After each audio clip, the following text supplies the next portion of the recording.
Halo Sobat Solid, kembali lagi bersama kami di Gadget Solid Channel. Oke Sobat Solid, kali ini kita akan bahas tentang produk dari Xiaomi, yaitu Poco X3 NFC. Sesuai dengan tagline-nya, yaitu Mid-Range Killer.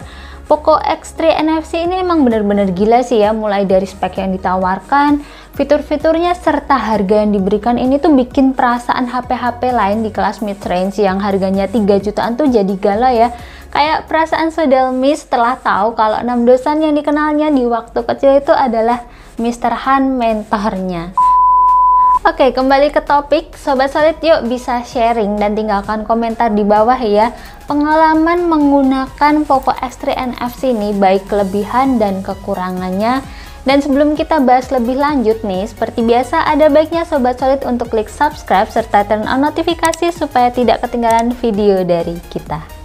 Kita bahas mulai dari desain dan build quality. Desain Poco X3 NFC ini tuh memang terlihat tampil beda ya. Bisa dilihat dari bagian belakangnya ini dengan tulisan Poco yang cukup gede dan nggak nyantai gitu ya. Kemudian dari bentuk setup kameranya nggak seperti biasanya yang memiliki tonjolan cukup tebel. Memang jadi terlihat lebih garang sih, dan kembali ke selera masing-masing juga ya.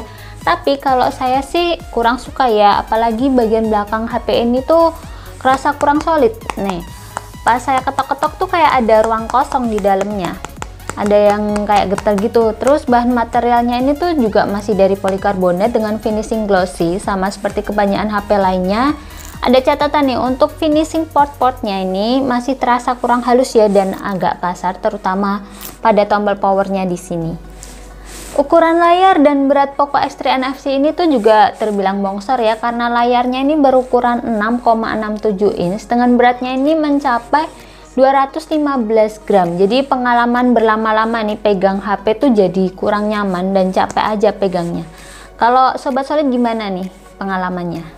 Bahas soal layar Poco X3 NFC ini, untuk kualitas layar dengan menggunakan panel IPS LCD beresolusi Full HD+, warna yang dihasilkan tuh tetap enak ya, bagus-bagus saja dan nggak ada masalah. Namun yang menjadi perdebatan adalah Poco X3 NFC ini tuh memiliki refresh rate 120Hz dengan touch samplingnya tuh rate-nya 240Hz. Jadi ketika kita ubah menjadi refresh rate layar yang menjadi 120Hz gitu, saya rasa kurang begitu maksimal karena pada Poco X3 ini tidak semua aplikasi mendukung refresh rate 120Hz. Artinya ya kita tetap menggunakan mode refresh rate yang 60Hz saja. Apalagi sistem akan mengubah secara otomatis ketika dirasa tidak memerlukan yang 120Hz ya. Jadi tujuannya adalah untuk penghematan dalam konsumsi daya baterainya. Semoga dalam update software nanti bisa dimaksimalkan untuk refresh rate 120Hz ini. Untuk spesifikasinya Poco X3 NFC ini juara lah ya pokoknya di kelas mid-range 3 jutaan, cenderung rata kanan. Menggunakan chipsetnya Snapdragon terbaru 732G, pabrikasi 8 nanometer, GPU Adreno 618, terus varian RAM-nya ada 2 ya, 6 atau 8 GB. Untuk internal storage-nya 64 atau 128 GB. Terus menggunakan MIUI 12, Android 10. Untuk performa gaming sudah pasti mumpuni, apalagi untuk menemani keseharian pasti aman dan mantap pokoknya. Namun perlu diingat nih ya, bahwa chipset Snapdragon 732G ini masih tergolong baru, jadi akan perlu optimalisasi lagi. Jadi Sobat Solid tunggu saja untuk update-nya. Kemudian untuk pengujian menggunakan Antutu, benchmark saya dapatkan dengan skor sekitar 275.000 sekian. Bodi bongsor ada manfaatnya juga loh, karena membuat Poco X3 NFC ini tuh memiliki kapasitas baterainya 5160 mAh dan mendukung serta disertai dengan charger 33 watt. Pengisian sekitar 70-80 menit tuh udah full ya. Terus penggunaan wajar sehari sih pasti bisa tembus hingga 2 hari, aman lah. Baterai awet dan cepat pengisian dayanya menurut saya. Keunggulan Poco X3 NFC lainnya adalah menggunakan stereo speaker bagian atas dan bawah. Suaranya nggak terlalu istimewa sih, cuman udah enak aja bisa stereo. Catatan lagi nih, kalau kita setel dengan volume keras misalnya itu 50% ke atas ya, pada bagian belakang HP nih agak kerasa getar gitu, bikin nggak nyaman pas dipegang. Yang pasti efek karena bodi belakang HP ini kurang solid dan kayak ada ruang kosong gitu ya. Jadi berikut suara yang dihasilkan Poco X3 NFC.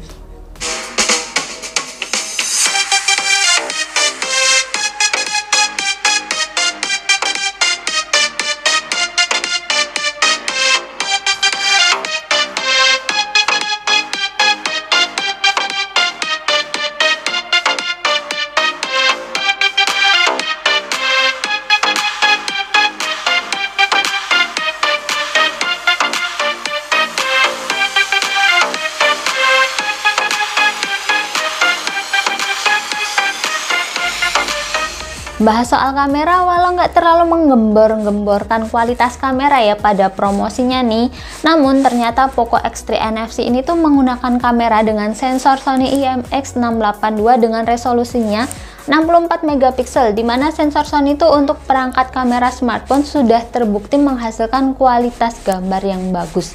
Jadi ini tuh menggunakan quad kamera, di sini bisa dilihat ya, dengan kamera utamanya beresolusi 64 megapiksel.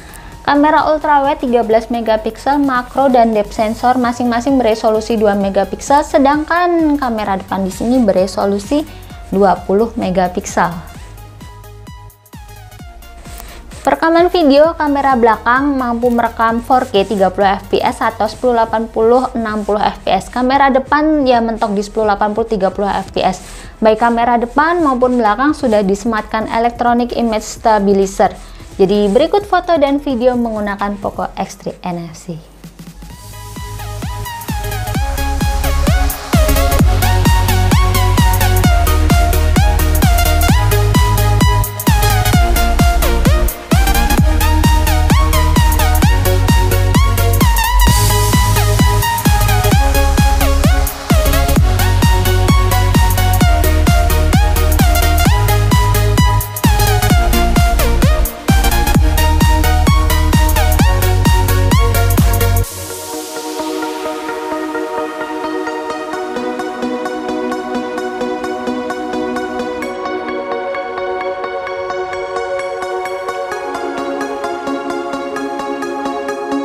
File 289 Remix.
Oke Sobat Solid, ini kita ada di salah satu mall di Semarang yang lagi viral juga. Nah ini kita lagi ambil video pakai 1080 30 fps resolusinya, HP-nya Pocophone X3 NFC. Oke, jadi kalau untuk Pocophone ini dia juga sudah mendukung untuk pengambilan video 4K ya, tapi ini kita ambilnya yang resolusi 1080 30 fps saja, dan ini stabilizernya udah ada juga. Oke, sekarang kita coba yang kamera depan. Nah, kalau untuk kamera depannya ini sama ya, kita pakainya 1080 30 fps. Ini sekarang kita mau naik ke atas.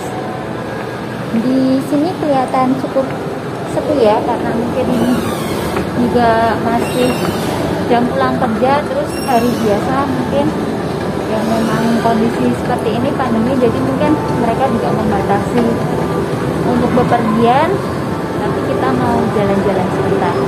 Oke, itu dia hasilnya. Mungkin Sobat Solid bisa lihat kalau kamera ini mengambil videonya jernih sekali. Oke, bye. Kesimpulannya adalah bagi Sobat Solid yang ingin membeli smartphone dengan kisaran harga 3 jutaan, Poco X3 NFC ini tuh adalah pilihan tepat. Ya walaupun masih tetap ada kekurangan yang wajib dipertimbangkan juga, tapi untuk harga 3 jutaan bisa dibilang HP ini tuh worth it banget. Itu dia hasil review kita untuk kali ini. Semoga dapat membantu Sobat Solid menentukan pilihan. Jangan lupa klik like, share, komen video ini, dan tetap bersyukur hari ini. Bye!